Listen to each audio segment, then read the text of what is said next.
Asanteni. Mimi naitwa Owen Wanjiko kutoka Kikuyu. Mahali huyo jamaa Ichungwa ataongea vile anataka. Tunataka kuongea siku ya leo, tuseme kila mmoja wetu alisikia juzi rais akiongea.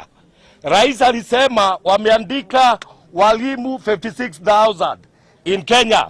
Ukifanya average ya hao walimu katika constituency yako muko na walimu 200.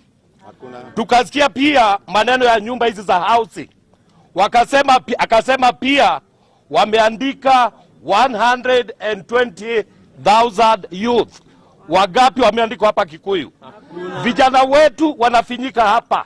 Tunaona ni vijana kutoka wapi wale wanakuja kufanya kazi hapa Kiambu. Ukiangalia kampuni kama KPLC wamejaza watoto wao hapa, na watoto wetu hapa bado wanahangaika. Ukiangalia huko Kikuyu wameanza kuangalia mashamba. Tuko na shamba kama ya Kari, wanataka kukula hiyo ati ni affordable housing, na tunajua wale wanatembea huko usiku.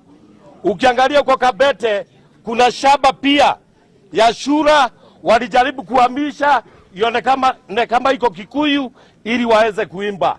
Tuko macho na tutakaa gangari, na tunawauliza tutokee sisi wote tukemee hii serikali.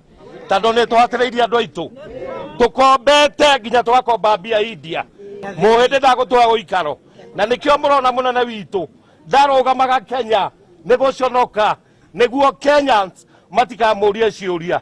Ongorwo ni ucio wi haria Kikuyu ucio ni tukundiu nake riu ona thukuru gwatuika no kuyirwo iirwo. Twi hamwe andu aitu tuthie thabari twi hamwe na tutigatiganirie kiama kia Jubilee. Iyo niyo nyumba itu. Asanteni.